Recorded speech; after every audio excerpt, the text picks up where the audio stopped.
الرجيم بسم الله الرحمن الرحيم الحمد لله رب العالمين وبه نستعين وهو خير الناصر المبين وصلى الله على محمد وآله الطيبين الطاهرين أما بعد فقال الله تبارك وتعالى في القرآن الحكيم وهو أصدق القائلين وقول الحق بسم الله الرحمن الرحيم يا أيها الذين آمنوا اتقوا الله وكونوا مع الصادقين صلى الله عليه وسلم. عزیزان محترم و سامعین، ارباب اعزاز، ارباب شکر و نظر، پروردگار عالم آئے صادقین میں ارشاد فرما رہا ہے، ان سے ارشاد فرما رہا ہے، مسلمانوں سے نہیں، انسانوں سے نہیں، بلکہ صاحبان ایمان سے ارشاد فرما رہا ہے، یا ایھا الذین آمنو، اے وہ لوگ جو ایمان لے کر آئے، اے وہ لوگ جو ایمان لے کر آئے، اتقوا اللہ، تقوی پرہیزگاری اختیار کرو، وکونوا مع الصادقین، اور صادقین کے ساتھ ہو جاؤ، صادقین کی اتباع کرو۔ یہاں صدیق بننے کے لیے کہا جا رہا ہے، صادق کی اطاعت کرنے کے لیے کہا جا رہا ہے۔ عزیزوں، سچے کئی طرح کے ہوتے ہیں۔ مثال کے طور پر میں لکھنؤ سے آیا اور میں نے بتایا کہ لکھنؤ میں حادثہ پیش آیا ہے، اور کوئی دوسرا بھی لکھنؤ سے آیا ہو، میری بات کی تعریف کر دے تو آپ یہ کہے گا یہ سچ بول رہے ہیں، اس صادق اپنے ایک بات میں۔ پھر میں کوئی خبر دوں، کوئی دوسرا تصدیق کر دے تو کہیں گے یہ سچ بولتے ہیں۔ اس صادق کو کہا جائے گا، لیکن کیا ہر صادق کی اتباع کرنا واجب ہے؟ عزیزوں، صادق ایک وہ ہوتے ہیں جو سچ بولتے ہیں، سچی خبریں دیتے ہیں، لیکن کچھ ایسے صادقین ہیں جو صرف سچ بولتے نہیں ہیں، سچی خبریں نہیں دیتے ہیں، بلکہ جو کچھ بول دیں وہ سچ ہو جائے۔ اگر کہتے ہیں کہ پہاڑ اپنی جگہ چھوڑ دے گا تو پہاڑ اپنی جگہ چھوڑتا ہوا نظر آئے، اگر سورج کی طرف اشارہ کر دے تو سورج پلٹ آئے، چاند کی طرف اشارہ کر دے تو چاند کے دو ٹکڑے ہو جائے، ستارے کی طرف اشارہ کرے تو ستارہ ڈیوڑی پر آ جائے، کہ وہ سچے نہیں ہیں، وہ سچی خبریں دیں۔ اگر یہ کہہ دے کل رضوان جنت، کل درزی کپڑا لے کر آئے گا تو رضوان جنت کو کپڑا لانا ہوگا، اگر یہ وہ سچے نہیں ہے جو سچ بولتے ہو، بلکہ جو بول دیں وہ سچ ہو جائے، ایسے صادقین کی اطاعت کرنا واجب ہے۔ لیکن عزیزوں، شروع کے جملے میں غور کیا، یا ایھا الذین آمنو، اے وہ لوگ جو ایمان لے کر آئے۔ پروردگار کہہ سکتا تھا یا ایھا الناس، اے لوگوں، یہ مسلمانوں خطاب کر سکتا تھا، اے مسلمانوں، تقوی پرہیزگاری اختیار کرو، صادقین کے ساتھ ہو جاؤ۔ ان پروردگار عالم نہ مسلمانوں سے کہہ رہا ہے، نہ انسانوں سے کہہ رہا ہے، بلکہ مومنوں سے خطاب کر رہا ہے۔ اس پر غور کریے کہ اس جملے پر پروردگار نے مومنوں کو بھی خطاب کیا، کیونکہ اطاعت کے لیے جس کی ہمیں اطاعت کرنا، جس کے لیے کہا جا رہا ہے۔ صادقین کون لوگ ہیں؟ یہ صادقین وہ ہیں جن کی طہارت کی صنعت پروردگار نے لیا ہے۔ عزیزوں، ہمیشہ کوئی بھی پارٹی کا انسان ہو، کسی بھی قوم سے تعلق رکھنے والا ہو، جب وہ کوئی عمل کرتا ہے تو اس قوم کی طرف نسبت دی جاتی ہے۔ اگر آج کے زمانے میں سیاسی پارٹی ہے، اگر اس کا کوئی باشندہ، کوئی آدمی، کوئی فرد کوئی کام کرتا ہے تو کہا جاتا ہے کہ فلاں پارٹی کا آدمی ایسا کرتا ہے۔ کوئی قوم اگر کوئی کام کرتی ہے تو پوری قوم کو کہا جاتا ہے، اور جو لیڈر ہوتا ہے اس کی طرف انگلی اٹھائی جاتی ہے۔ عزیزو، آج بھی جب ہندوستان میں کوئی کام ہوتا ہے تو جو اس وقت پرائم منسٹر ہوگا، پردھان منتری ہوگا، وزیر اعظم ہوگا، اسی کے اوپر انگلی اٹھائی جاتی ہے کہ اس وقت انڈیا کا فلاں جو لیڈر ہے وہ ایسا کروا رہا ہے۔ تو عزیزو، کبھی قوم اپنے لیڈر کے ذریعے سے پہچانی جاتی ہے، کبھی لیڈر اپنی قوم کے ذریعے سے پہچانا جاتا ہے۔ تو عزیزوں، اگر کوئی شیعہ، کوئی حسینی، کوئی مہدوی، اگر کوئی مسلمان کوئی ایسا کام کرتا ہے جو پست ہوگا تو کس کی طرف نسبت دی جائے گی؟ رسول اسلام کی طرف دی جائے گی، مولا کائنات کی طرف دی جائے گی، صادق آل محمد کی طرف دی جائے گی، ہمارے زمانے کے امام کی طرف دی جائے گی کہ شیعہ قوم ایسا کام کر رہی ہے، شیعوں نے ایسا کیا، کیا مطلب ہے؟ عزیزوں، چھٹے امام بھی چاہنے والا یہ کر رہا ہے،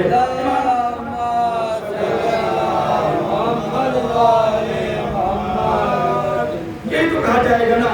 اسی لیے صادق آل محمد نے فرمایا یا معاشر شیعہ قد وصلتم الینا کونوا لنا زینا ولا تکونوا علینا شیئا۔ اے شیعہ معاشرہ، اے شیعہ سماج، اے شیعہ لوگوں، تمہاری نسبت ہماری طرف دی گئی ہے، ہمارے لیے عزت کا سبب بنو، ذلت کا باعث مت بنو۔ جب تم کوئی کام کرو، اتنا بلند کام کرو کہ یہ کہے کہ یہ صادق آل محمد کے چاہنے والے ہیں، اتنے بہترین کام کرو یہ کہیں کہ عالمی سماج ایسا کام کر رہا ہے، آپ ایسے کام کرو کہیں کہ حسینی یہ کام کر رہے ہیں، یعنی آپ کو جب دیکھے تو عزت کی نظر سے دیکھے، جب تمہیں عزت کی نظر سے دیکھیں گے تو تم ہمارے لیے عزت کے سبب بنو گے۔ اور کوئی ایسا کام نہ کرنا کہ دوسرا تمہیں کہے کہ یہ شیعہ ہے، یہ حسینی ہے، اس طرح کے کام کرتے ہیں۔ جب تمہارے اوپر ذلت اور تہمت ہوگی تو گویا تم ہمارے لیے ذلت کا سبب بنو۔ یہ معصومین ہم سے چاہتے ہیں کہ ہم عزت کا سبب بنے، ذلت کا باعث نہ بنے۔ تو پروردگار جنہوں نے اہل بیت، جس نے اہل بیت کے لیے سب کچھ کیا ہے، وہ پروردگار کیسے برداشت کر سکتا تھا کہ کوئی بھی ایرا میرا جا کر کہے کہ میں حسینی ہوں، میں علوی ہوں، میں ابن جعفری کا ماننے والا ہوں، میں مہدوی سماج سے تعلق رکھنے والا ہوں، یہ پروردگار گوارا نہیں کر سکتا تھا۔ اسی لیے اللہ نے کس کو خطاب کیا کہ تمہارے اندر ایمان ہے، تقویٰ ہے، تو پھر کہو کہ میں علوی ہوں، میں حسینی ہوں، میں مہدوی ہوں، میں مسلمان ہوں، یعنی میں رسول اللہ کے چاہنے والا، امام علی کا ماننے والا، ابن جعفری پر عمل کرنے والا، میں کربلائی ہوں، میں حسینی ہوں۔ یعنی جب تک تقویٰ نہ ہو، جب تک ایمان نہ ہو، اپنے آپ کو حسینی مت کہو، اپنے آپ کو علوی مت کہو، کیوں؟ اس لیے کہ کام تم کرو گے، نسبت معصومین پر دی جائے گی۔ صلی اللہ علیہ محمد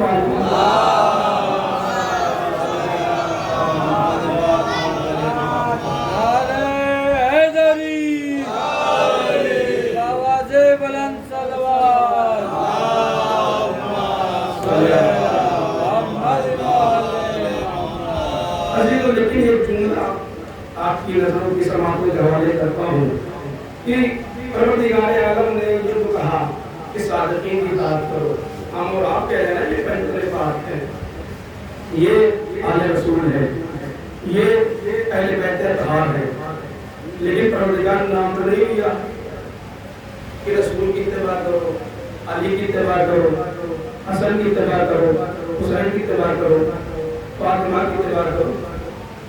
پروردگار کو یہ کہہ رہا ہے صادقین کی اتباع کرو۔ پروردگار کی وہ تکلیف والی بات ہو گئی کہ وہ ذمہ داری دے رہا ہے جو ہم اٹھا نہیں سکتے، اور تو کبھی بھی ایسی ذمہ داری اپنے بندوں کو نہیں دیتا جو بندہ ذمہ داری اٹھا نہ سکے۔ اگر کھڑے ہو کر نماز نہیں پڑھ سکتے تو پروردگار کہتا بیٹھ کے نماز پڑھو، بیٹھ کر نہیں پڑھ سکتے ہیں تو کہتا ہے لیٹ کر نماز پڑھو، نماز پڑھو۔ یعنی جو ہم کر سکتے ہیں وہی اللہ کی ذمہ داری دیتا ہے۔ روزہ رکھ سکتے ہیں، پروردگار کہتا واجب ہے، نہیں رکھ سکتے ہیں تو کہتا ہے کہ واجب نہیں ہے۔ عزیز و سفر میں ہے، پروردگار ذمہ داری نہیں دیتا ہے۔ عزیزوں، کوئی بیمار ہو جائے تو روزہ ثابت ہو جاتا ہے، تو پروردگار تکلیف مارے اطاعت نہیں دیتا۔ پروردگار تم نے بتایا نہیں ہے کہ یہ صادقین کون ہیں، ہم اتباع کیسے کریں۔ عزیزوں، مجھ سے کوئی کہے کہ آپ کو مجلس پڑھنا ہے یہاں پر اور نہ بتائے کہاں پہ پڑھنا ہے، تو عزیزوں میں تو پریشان رہوں گا۔ مجلس پڑھنا بھی ہے اور کہاں پڑھنا ہے نہیں پتا، تو کیا پروردگار اپنے بندوں کو ایسے پریشان کرے گا؟ صادقین کی اتباع کرو اور صادقین معین نہ کرے، صادقین ہے کون؟ بتائے نا یہ صادقین کون ہیں؟ امام فخر الدین رازی جو خود اہل سنت کے بڑے عالم ہیں، وہ کہتے ہیں کہ اللہ کے لیے صادقین کا معین کرنا لازم ہے، وگرنہ ہر امتی صادقین کا مزداق بن جائے گا۔ مرجیہ کہیں گے ہم صادقین ہیں، اشاعرہ کہیں گے کہ ہم صادقین ہیں، کیسانیہ کہیں گے کہ ہم صادقین ہیں، زیدیہ کہیں گے کہ ہم صادقین ہیں، اسماعیلیہ کہیں گے کہ ہم صادقین ہیں، اثنا عشری کہیں گے کہ ہم صادقین ہیں، قادریہ کہیں گے کہ ہم صادقین ہیں، بریلوی کہیں گے کہ ہم صادقین ہیں، دیوبندی کہیں گے کہ ہم صادقین ہیں، وہابی کہیں گے کہ ہم صادقین ہیں، اہل حدیث کہیں گے کہ ہم صادقین ہیں۔ یعنی اگر معین نہیں ہوگا تو ہر ایک کا عالم بھی کہے گا کہ ہم صادقین کا مزداق ہیں، ہماری اطاعت کرو، ہماری اطاعت کرو۔ اس کا مطلب یہ ہے اللہ کے لیے واجب کرنا ضروری ہو گیا، لازم ہو گیا۔ پروردگار اب تک تو معین نہیں کرے گا، ہم اطاعت کیسے کریں گے؟ اور اللہ یہاں پر عیب بھی لگا رہا ہے کہ جب یہ حق کے راستے پر ہو تو ان کی اتباع کرو، جب باطل کے راستے پر ہو تو ان کی اتباع مت کرو، جب یہ سچ بول رہے ہو تو ان کی اتباع کرو، جب یہ جھوٹ بول رہے ہو تو ان کی اتباع نہ کرو۔ اگر اللہ یہ قید لگا دیتا تو ہمارے لیے حجت تھا، لیکن اللہ کلی طور پہ کہہ رہا ہے ان کی صادقین کی اطاعت کرو، اتباع کرو۔ پروردگار تو کہتا ہے کہ میری معصیت نہ کرو، میری نافرمانی مت کرو، کوئی گناہ نہ کرو۔ پروردگار اگر یہ صادقین گناہ کریں گے ان کی اتباع کرنا ضروری ہو جائے گا، ہم بھی گناہ کریں گے، کسی کو بیجا قتل کریں گے تو ہمارے اوپر بھی واجب ہو جائے گا کہ ہم ان کی اتباع کریں، ان کے پیچھے پیچھے چلیں۔ تو یہاں پر پھر امام فخر الدین رازی کہتے ہیں کہ جو صادقین ہوں گے وہ معصوم ہوں گے، کیونکہ یہاں پر کوئی قید و شرط نہیں لگائی جا رہی ہے کہ کہاں پر اتباع کرنا، کہاں پر کلی طور پر ہمیشہ اتباع کرنا ہے، ہر کام میں اتباع کرنا ہے، ان کی سیرت پہ چلنا ہے۔ تو جو صادقین ہوں گے وہ معصوم ہوں گے، اگرچہ وہ جا کر پیش کو کرتی ہے کہ ساری امت کا اجتماع ہی اسمت پر دلیل ہے، لیکن یہ مانتے ہیں جو صادقین ہوں گے وہ معصوم ہوں گے۔ عزیزو یہ تو معین ہو گیا کہ جو صادقین ہیں وہ معصوم ہوں گے، لیکن یہی بات کہ پروردگار نے نام نہیں بتائے۔ پروردگار کیسے تجھ سے ممکن ہے کہ تو اتباع کو واجب بھی قرار دے اور تو نام بھی نہ بتائے اور ان کے مزدار بھی نہ بتائے؟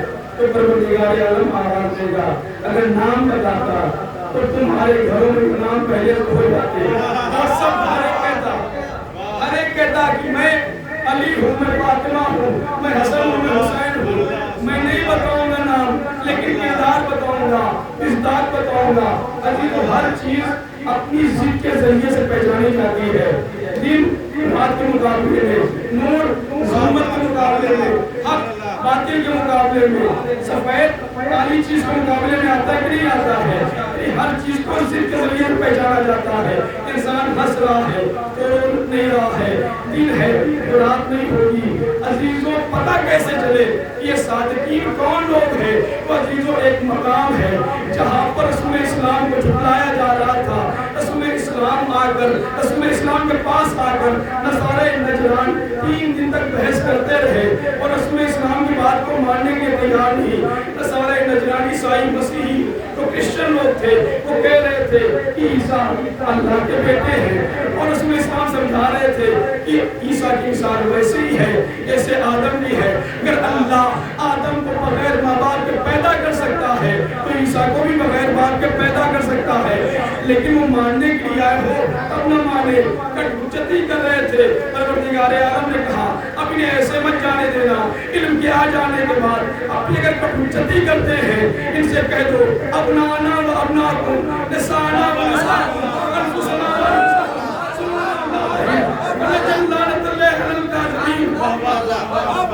تم اپنے بیٹوں کو لے کر آؤ، ہم اپنے بیٹوں کو لے کر آتے ہیں، تم اپنی عورتوں کو لے کر آؤ، ہم اپنی عورتوں کو لے کر آتے ہیں، تم اپنے نفسوں کو لے کر آؤ، ہم اپنے نفسوں کو لے کر آتے ہیں۔ تو صادقین کے مقابلے میں کون لوگ آئے ہیں؟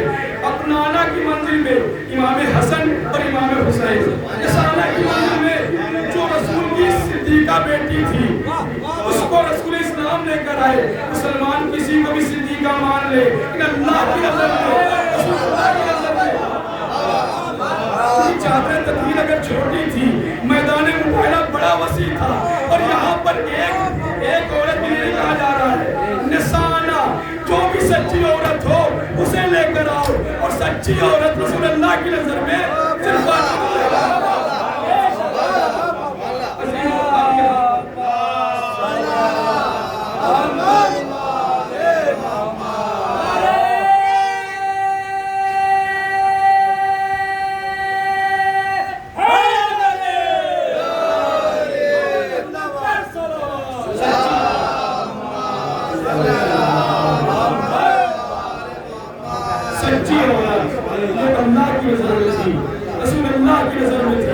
امت کے بنائے ہوئے میدان مباہلہ میں نہیں جائیں گے، اللہ کا بھیجا ہوا میدان مباہلہ میں جائے گا۔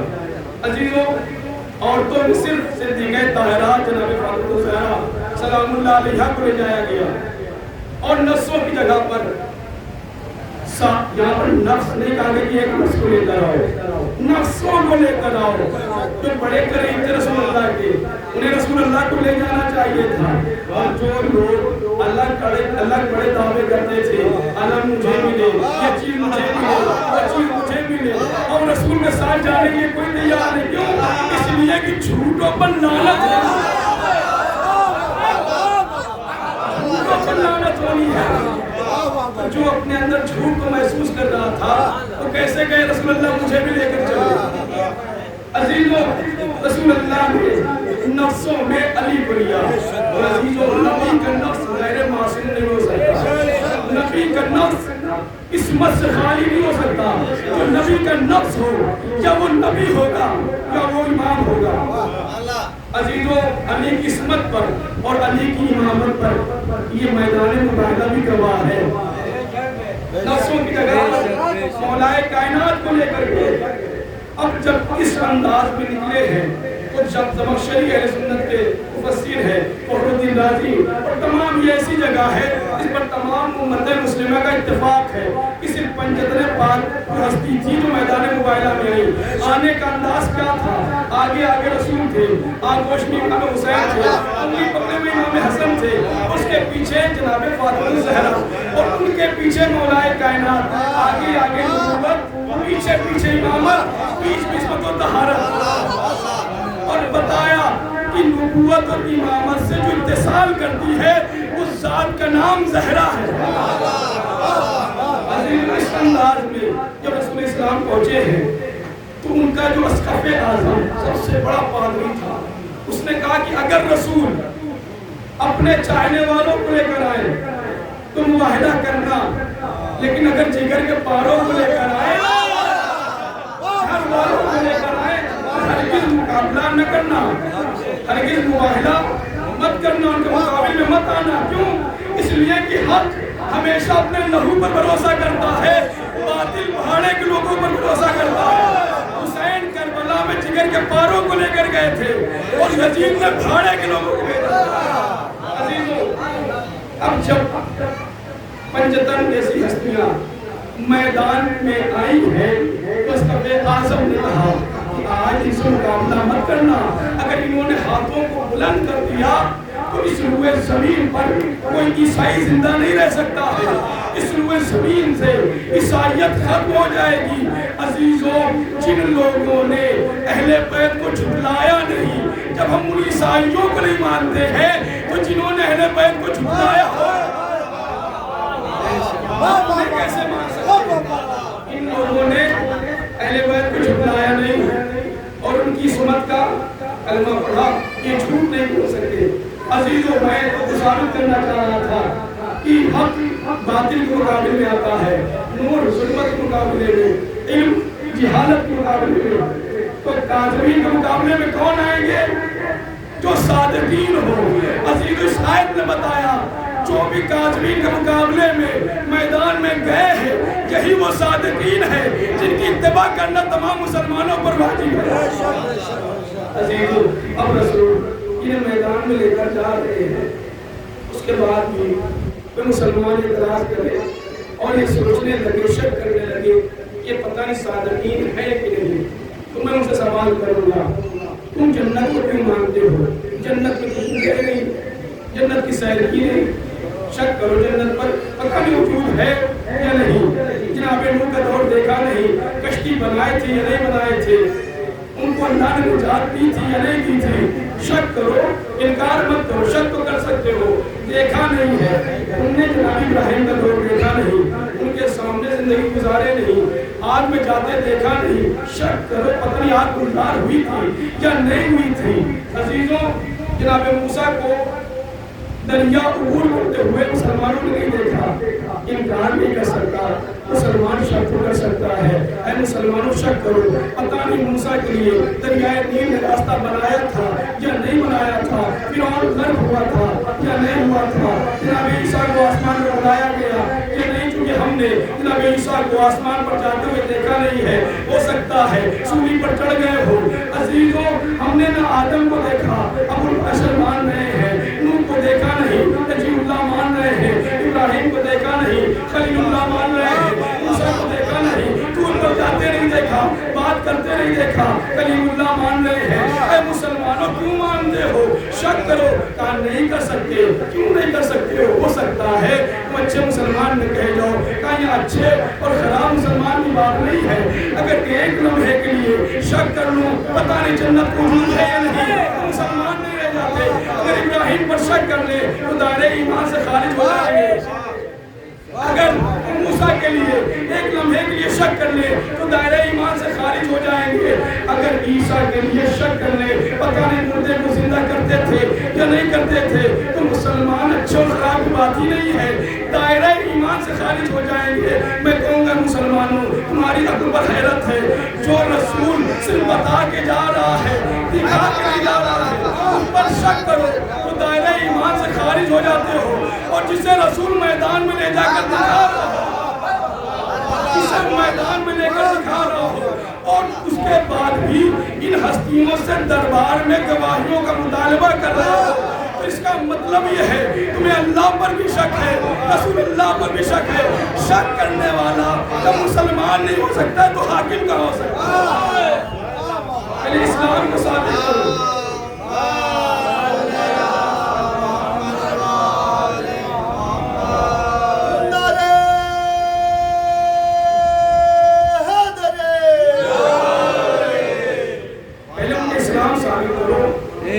اگر ایک لمحے کے لیے آدم پر شک ہو جائے، انہیں نظروں سے دیکھا نہیں تو دائرہ ایمان سے خارج ہو جائیں گے، اور جنہیں رسول اسلام میدان مباہلہ میں لے جا کر دکھا رہے ہیں، اگر ان پر کوئی شک کرے، ان کی صداقت پر شک کرے، ان سے گواہی کا مطالبہ کرے، تو کیا یہ اہل بیت پر شک ہوا؟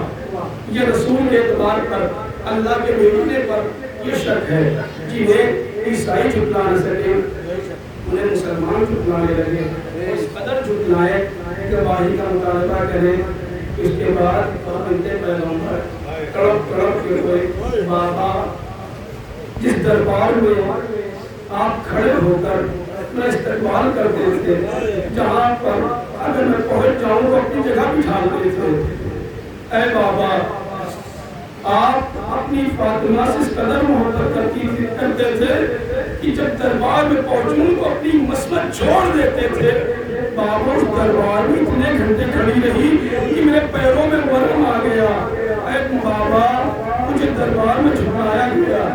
اے بابا عزیزوں ذرا سوچئے شہزادی کی کیا کیفیت رہی ہوگی جب دربار میں گواہی کا مطالبہ مانگا جا رہا تھا۔ شہزادی کبھی ابو حسن کو لے جا رہی تھی، کبھی بیٹوں کو لے کر جا رہی تھی، جن کی گواہیوں کو رسول اسلام لے کر گئے تھے تو انہیں جھٹلایا نہ گیا تھا۔ شہزادی لے کر پہنچی، انہیں جھٹلایا گیا، اتنا تڑپی ہے نہ قبر رسول پر زہرا، کہتی تھی بابا بڑی مصیبتیں کھائی گئی، آپ کے بعد آپ کی بیٹی کو بڑا ستایا گیا ہے، جلتا ہوا دروازہ پہلو میں گرایا گیا ہے، میری نظروں کے سامنے میرے والی و وارث کے گلے میں رسی کا پھندا ڈالا گیا ہے، اے میرے بابا میرے شکم میں میرا بچہ مارا گیا ہے، اے بابا بڑی مصیبتیں آپ کی زہرا نے اٹھائی ہے، اجرکم اللہ خدا کو کوئی غم نہ دے سوائے غم اہل بیت علیہ السلام پہ، اتنا ستایا گیا، عزیزوں کتنا رلایا گیا،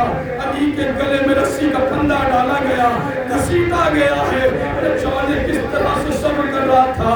فاتح خیبر و خندق عزادار امت کی اصلاح کے لیے، امت کی حفاظت کے لیے یہ قربانیاں اہل بیت نے دی ہے۔ عزاداروں، امام علی کو شہید کیا گیا، امام حسن کے جگر کے ٹکڑے ٹکڑے کر دیے گئے، عزاداروں حسین کو مدینہ چھڑایا گیا، بڑا ستایا گیا ہے۔ آل رسول کو عزیز و مسائل کے بس چند جملے پڑھوں گا، محسوس کریں گے تو بڑا گریہ کریں گے۔ کربلا میں آل رسول پر صرف مصیبت نہیں ڈھائی گئی ہے، اور مصیبتیں تمام نہیں ہوئی ہیں، بلکہ زینب پر، کلثوم پر، سید سجاد پر، رباب پر، اور لیلہ پر، فروا پر، سکینہ پر بڑے مصیبت ڈھائے گئے ہیں۔ وہ شام کی منزلوں میں عزیزوں جب شام کی قافلہ پہنچا ہے نا، انہیں ستانے کے لیے، انہیں رلانے کے لیے، انہیں پریشان کرنے کے لیے دربار سجایا گیا، بازار سجایا گیا، ناشنے والی عورتوں کو بلایا گیا۔ کیوں بلایا گیا؟ تاکہ سید سجاد کو تکلیف پہنچے، زینب کو اپنا بھائی یاد آئے، اپنی غربت یاد آئے۔ عزاداروں سہل ساعدی یہ کون ہے؟ رسول اللہ کے صحابی ہے۔ جب یہ مکہ اور مدینہ کی زیارت کر کے شام پہنچے، انہوں نے شام کی حالت دیکھی، ایک مرتبہ پوچھا یہ کون سی عید ہے جو نہ مکے والوں کو معلوم ہے نہ مدینے والوں کو معلوم ہے، یہ کون سا موقع ہے؟ دربار بھی سجا ہوا، بازار بھی سجا ہوا ہے، دکانیں بھی سجائی گئی ہے، تماشا دیکھنے والے بھی آ رہے ہیں، ناچنے والی عورتیں بھی آ رہی ہیں، یہ کیسا ہنگام ہے، یہ کیسا منظر ہے، یہ کون سے عید منا رہے شام والے؟ عزاداروں ایک اور چاہنے والا تھا، وہ کہتا ہے سہل یہ مت کہو، آج عید نہیں قیامت ہے، آج عید نہیں قیامت ہے۔ کیا ہوا؟ آل رسول کو تڑپایا گیا، حسین کو کربلا میں مارا گیا، حسین کی بہنوں کو لایا گیا ہے جن کے سروں پہ چادریں نہیں ہیں، آج رسول بھی قبر میں رو رہا ہوگا، زہرا بھی تڑپ رہی ہوگی۔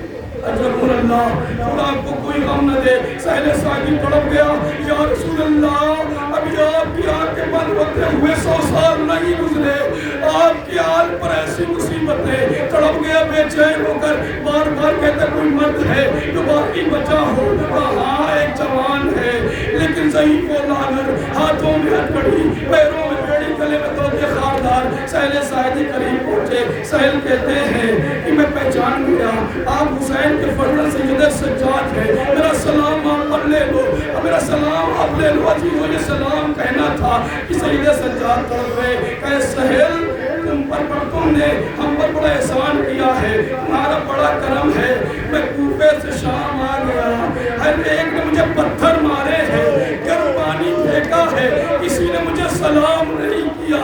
عزاداروں سہل تڑپ رہے تھے، اے مولا کوئی حاجت ہو بیان کرو، میں آپ کے جگ کا پورا صحابی ہوں۔ عزاداروں ایک مرتبہ سید سجاد کہتے ہیں اے سہل اگر رحم کھانا چاہتے ہو اتنا کرم کر دو جو بابا کا سر ہے اسے تھوڑا آگے لے کر چلے جائے، اتنا تم کر دو جو رقم دینا ہے اسے دے دو، بابا کا سر لے کر آگے بڑھ جائے۔ عزاداروں سہل کہتے ہیں کیا ہو گیا؟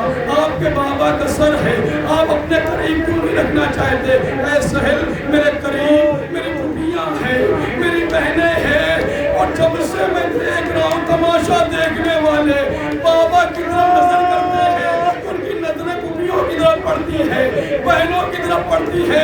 میری پھوپھی اماں سر نہیں اٹھا پاتی، میری پھوپھی اماں کی کیفیت کیا ہے یہ سجاد ہی محسوس کر سکتا ہے۔ عزیزوں کا کچھ اور بھی حاجت ہے؟ کہا ایسے اگر کوئی پھٹا پرانا لباس ہو تو مجھے لا کر دے دو۔ ایک مرتبہ سہل پڑھ گئے، آپ خاندان عصمت کی یہ حالت ہے کہ آپ ہمیشہ نئے لباس دوسروں کو دیتے تھے، آپ پھٹا پرانا لباس کی مانتے مولا، اگر مانگنا ہے تو نیا لباس لے۔ کہا نہیں سہل میں پہننے کے لیے لباس نہیں مانگتا، اے سہل میری گردن کو دیکھو، جس کو جو گردن میں دوک ہے اس میں کانٹے نکلے ہوئے ہیں، اور یہ کانٹے میرے گردن میں اس طرح سے چبھ رہے ہیں، میں نہ گردن اوپر کر سکتا ہوں نہ نیچے کر سکتا ہوں، اگر پھٹا پرانا لباس ہو تو میں اپنی گردن میں باندھوں۔ شاید حسین کے لال چلا